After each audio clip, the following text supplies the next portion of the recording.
nakakausap ni Attorney Barry kasi wala ako the entire week.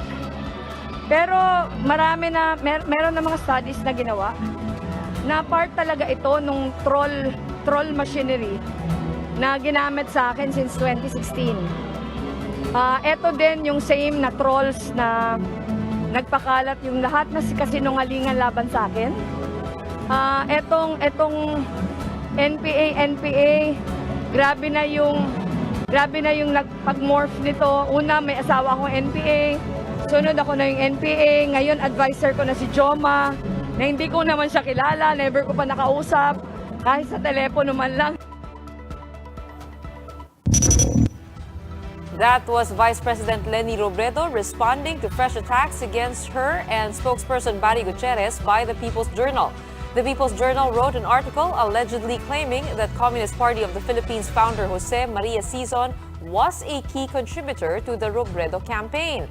Gutierrez has lodged a cyber libel complaint against the staff of the online news site, saying the false claims maliciously ascribed and fabricated fictitious acts against him and Robredo. Robredo has denied any involvement with the CPP founder Joma Sison, saying she has not so much as talked to Sison over the phone.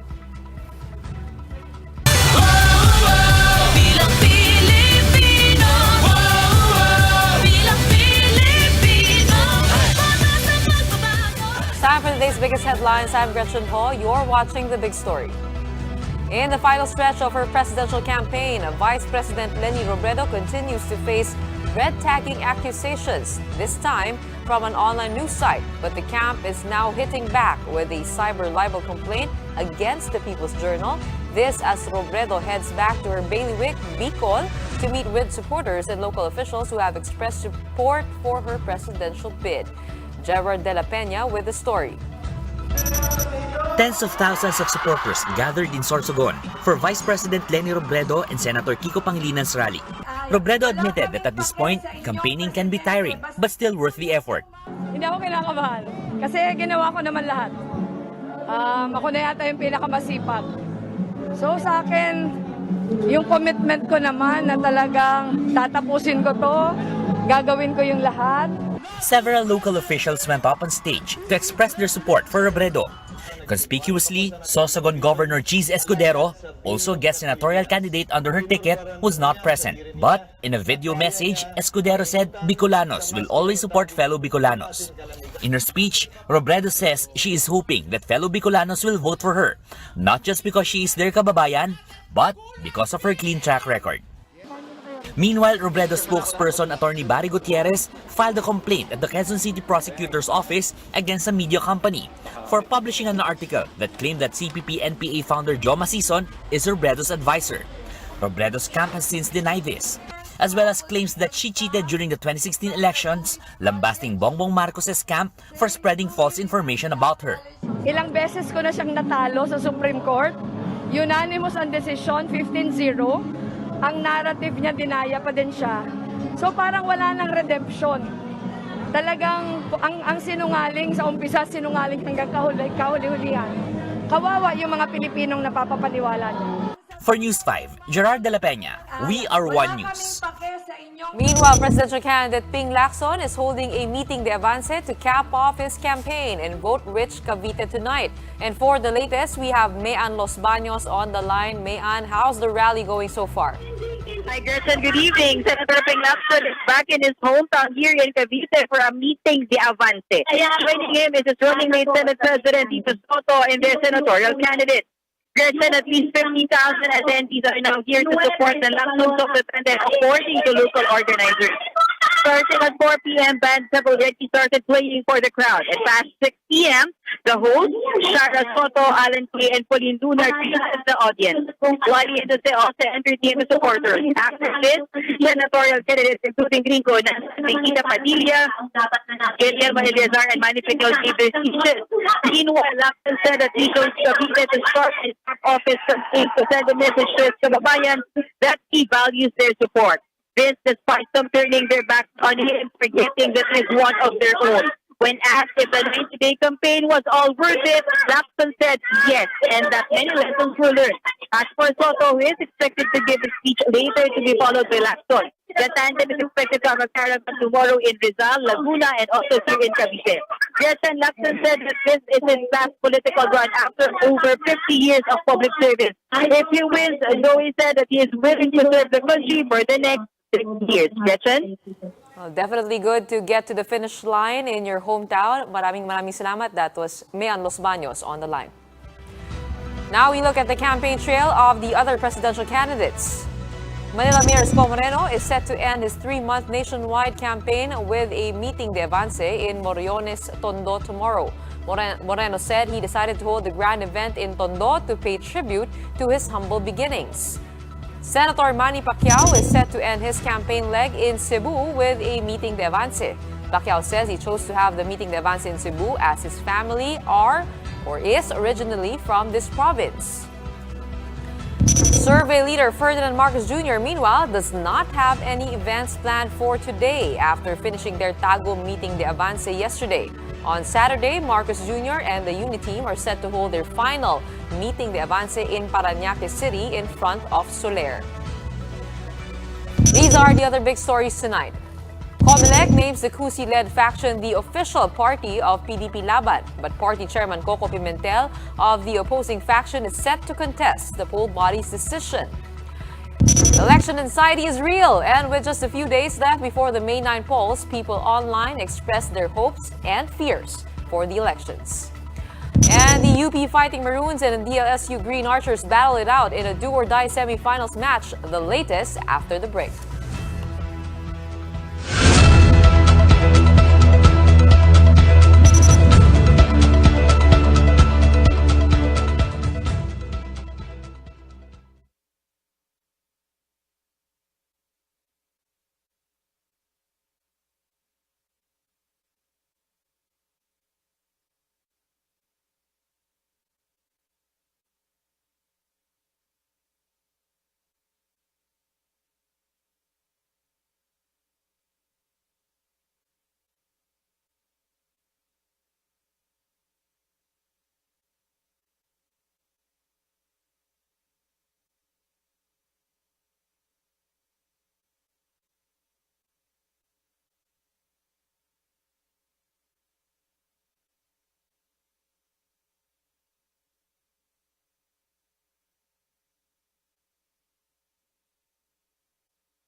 Hello po, magandang gabi, Senator.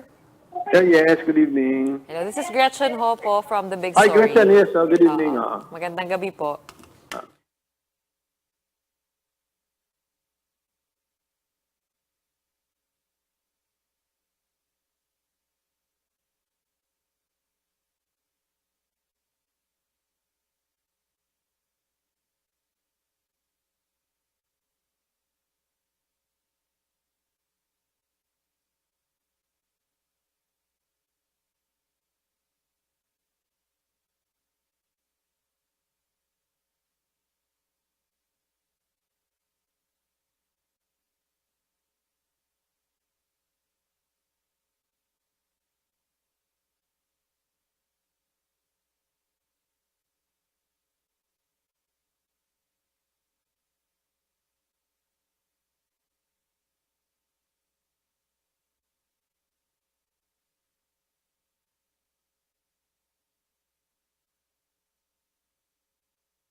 still watching the big story. I'm Gretchen Ho. After months of infighting, COMELEC finally settles the dispute of the two factions of the ruling party PDP-Laban as it recognizes the Cusi-led faction as the legitimate PDP-Laban wing.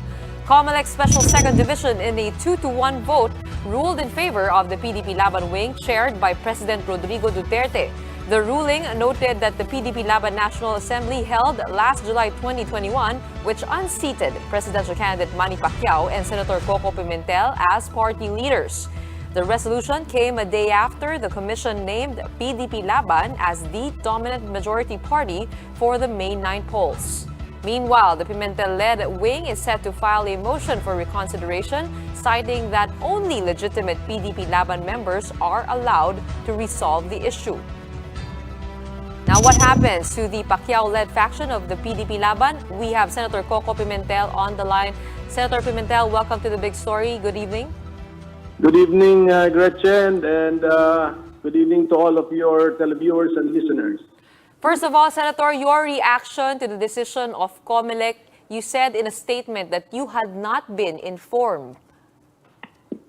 No, we have been informed of the decision, but the referral to a division, because that was filed, the petition was filed by Cusi and referred to the NBank.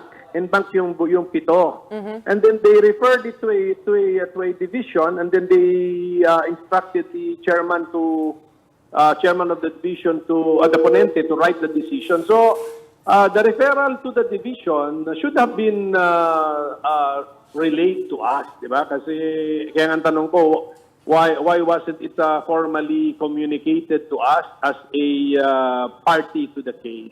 Were you surprised, sir, at all by the decision?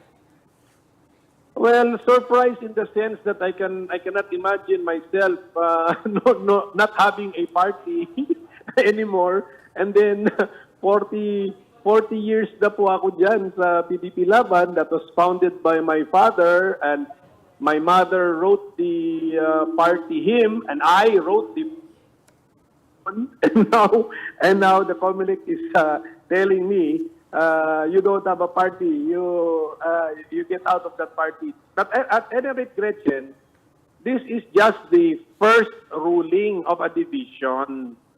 We will give the COMELEC, the 7-member COMELEC, a chance to take a second look at the issues and decide it properly. From our point of view, syempre, we are not happy with the decision. It's a very strange decision to expel people who invested blood, sweat, tears, time, energy, lives in the party, and they're the ones expelled because of one newcomer in the person of Secretary Cusi, who is relentless in his effort to become a party president. So, sir, sabi niyo po sa statement po ninyo that this is not final and executory. Correct. What are your arguments now in filing for the motion for reconsideration? Because you also mentioned that they were using fake members, quote unquote. Correct. And we will repeat. Nakausap ko rin yung lawyer namin.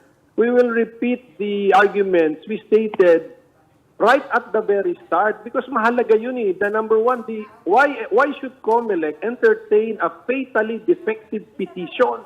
Yung mga ibang petitioner nila dyan, dinidismissa nila. Si Secretary Cusi, hindi. Wala. Yung pumirmang abogado dyan, walang MCLE. Hindi updated yung MCLE. Wala silang board resolution authorizing them to file the petition, because they are filing on behalf of a juridical entity. They must have some sort of authority. Ganun ba yun? That's very basic in the practice of law, in litigation, in filing cases. That's very basic. How come COMELEC is so lenient with Secretary Cusi? It was referred to the NBank and then cured, because that is a mistaken referral. It's cured by just referring it to a division. Mali yun. A fatally defective petition must be dismissed. Senator, what happens now while we are still in the process of filing the motion for reconsideration? What happens now to the Pacquiao-led PDP faction? Is still there room to reconcile your differences? Because also Secretary Cusi called for unity and moving forward and being able to reconcile in some way, one way or the other. Not with them, not with them, not with Secretary Cusi. Alam ko na yung ugali nila eh. Alam ko na yung plano nila, na-expose sila rito eh. But with the victims of their, yung mga sunod-sunod, na sumunod lang sa kanila, hindi naman leaders of this scheme, na old-time members, must be old-time, not the new ones. Ang dami nilang new ones na dinala eh. They jump pack their so-called National Assembly with faces we do not even know. We have not even seen in past party activities. All of a sudden, PDP-Laban na sila.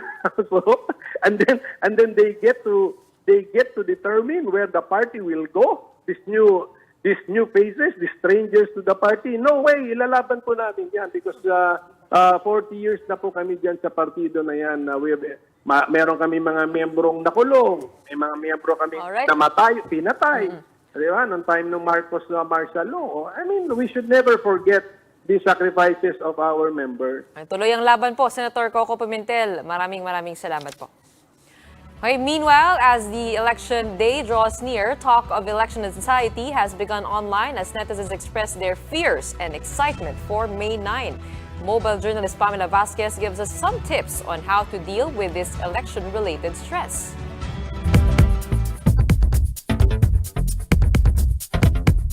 Elections, in a way, are meant to feel empowering. After all, the public gets to put in their hands the fate of the country. But for some, instead of giving off positive energy, polls actually result in what is now known as election anxiety. But what is it exactly? Doc Joan says it refers to the feeling of fear due to uncertainties during election season. This tends to have a mental and emotional effect. Nawawala ang focus, concentration, attention span, apektado also ang memory. Nagkukos na siya ng conflict with our loved ones, with our friends, with our colleagues sa trabaho. Kyle, a senior executive in an e-commerce company, even found herself having difficulty breathing. Maiisip mo, hala ilang araw na lang, election na. Tapos, wala kang magawa. Parang gusto mo na lang na dumating na yung araw na yun. Nagkakaroon ka ng times na maiiyak ka na lang. Another factor that can trigger this anxiety is the overload of election-related information from social media, including the proliferation of fake news. That's why, as per Sid, a social media break is necessary. Mas ina-isolate ko yung grupo, yung sarili ko sa kanila. Kumakain ako mag-isa. Mag-break ako, early break. Along with this, turning off your phone's notifications is a big help to refrain from checking updates and engaging in political conversations. May mga members na nagtatag ng @everyone. So everyone will be alerted of something important or not important. Kapag may nagtatag sa akin ng @everyone, parang yun, mas kinakabahan ako agad. But above all, experts stress that awareness and positive mindset are key to control election anxiety. While it is our responsibility to vote wisely on Monday, do not forget that we owe it to ourselves to also take good care of our mental health. Mobile journalist Pamela Vasquez, We Are One News.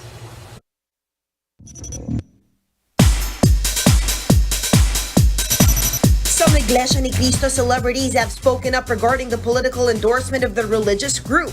Gladys Reyes says she is and her family are one with Iglesia no matter what. As for her pink dress, Gladys was quick to dismiss political rumors, saying it is only for a Mother's Day special. In an Instagram post, Jacqueline defended Iglesia's move. She says their church leaders can explain for the decision, and it's better to respect the unity of INC. This as she posted a photo of INC-endorsed presidential candidate Bongbong Marcos. The Iglesia ni Cristo is yet to speak regarding the defiance of some of its members. For News 5, MJ Marfori, We Are One News. Time for another quick break. More of the big stories when we return.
You're still watching The Big Story. I'm Gretchen Ho. What will it take to win the presidential elections, and what areas do the candidates need to secure? Let's take a deeper dive into this. Among campaign experts, the focus has always been the Lingayen-Lucena corridor in winning the elections. The LLC is the regional belt that is considered the core of Luzon, accounting for nearly 40% of the country's registered voters. But will winning the LLC assure a seat in the presidency or vice presidency? Well, based on the numbers of the 2016 elections, that may not entirely be the case. While then candidate Duterte won the Bellwether Corridor, Ferdinand Marcos Jr., who won in Central Luzon and the National Capital Region, still did not get the vice presidency. Leni Robredo clinched the second top post in the land after securing most of Visayas and parts of Mindanao. Now, as mentioned, Robredo was able to secure the Cebu-Bohol Corridor as well as the Bicol Corridor. Well, of course, it's a different story now, as Marcos Jr. is now running alongside Davao City Mayor Sara Duterte. And with the May 9 polls just 3 days away, we will find out just how impactful the LLC corridor is in determining who wins the presidency. Now for the big story in sports, the UP Fighting Maroons and the DLSU Green Archers collide one more time in a win-or-go-home semifinal duel to dispute the last finals ticket and the right to challenge the defending champions, the Ateneo Blue Eagles. Momentum is on the third-seeded LaSalle after forcing a rubber match with a close 83-80 win in Game 1. But UP is keen on getting the job done thanks to its twice-to-beat edge as the number 2 team in the elimination round. Currently, UP is ahead with just 21 seconds left in the fourth and final quarter, 76-74. So better tune into that. It's a nail-biter game for sure, and excited to watch out for who the Ateneo is going to battle in the championships. Well, that wraps up today's big story. Catch us again next week as One News delivers a 43-hour comprehensive and data-driven coverage of the 2022 elections. All sides, all the time. Please like our Facebook page, One News. For more in-depth analysis, visit our webpage, onenews.ph. Mask on, wash hands, get vaccinated, and discern wisely, Philippines. On behalf of Robbie Alampay, my name is Gretchen Ho, and we are One News.